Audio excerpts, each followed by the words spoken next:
চলেন একসাথে dream cake বানাই এবং কিছু কথা আপনাদের শেয়ার করি। এখন কিন্তু ভোর ৫টা বাজে। স্টিল নাও কিন্তু আমার পেজে এসএমএস আসতেছে আলহামদুলিল্লাহ।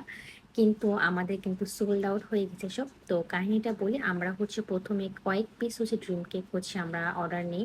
পরে যখন আমি ভালো রেসপন্স দেখি তখন হচ্ছে আমি আবার প্রি অর্ডার ১ম ব্যাচের মেকিংটা আপনাদেরকে দেখাচ্ছি। এবং আমরা কিন্তু ভ্যান হার্টেনের চকলেট এবং বেরেলসের চকলেট ইউজ করে থাকি।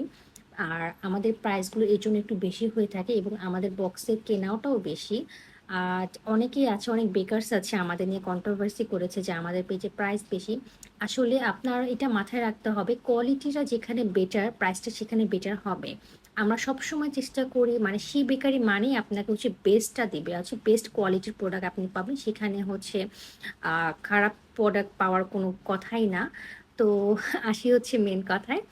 তো সেকেন্ড ব্যাচে হচ্ছে আমরা প্রি অর্ডার নিয়েছি, ফুল অ্যাডভান্স মানে সহকারে প্রি অর্ডার নিয়েছি। তো সেখানে আলহামদুলিল্লাহ আমাদের সবগুলো কিন্তু মানে বুকিং হয়ে গিয়েছে এবং নেক্সট ব্যাচের জন্য কিন্তু আমরা সেপ্টেম্বর বা অক্টোবর লাস্টের দিকে নিব।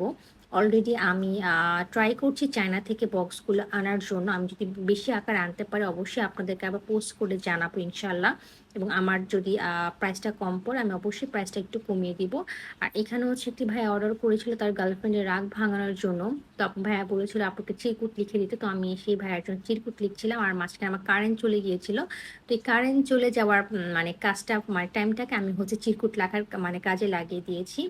তো এখন আমি হচ্ছে কোকো পাউডারটা ডাস্ট করবো। আমাদের কোকো পাউডারটা কিন্তু বেরিলসে কোকো পাউডার, আমরা কিন্তু মালয়েশিয়ান কোকো পাউডার ৫০০-৬০০ টাকা দামের কোকো পাউডার ইউজ করি না। আমাদের কোকো পাউডারের প্রাইসই কিন্তু ৩,০০০ টাকা কেজি। তো এটা হচ্ছে আমার কেকের ফাইনাল লুক। নেক্সট ব্যাচে আসলে আমি অবশ্যই পেজে বা টিকটকে পোস্ট করে দেবো। আল্লাহ হাফিজ।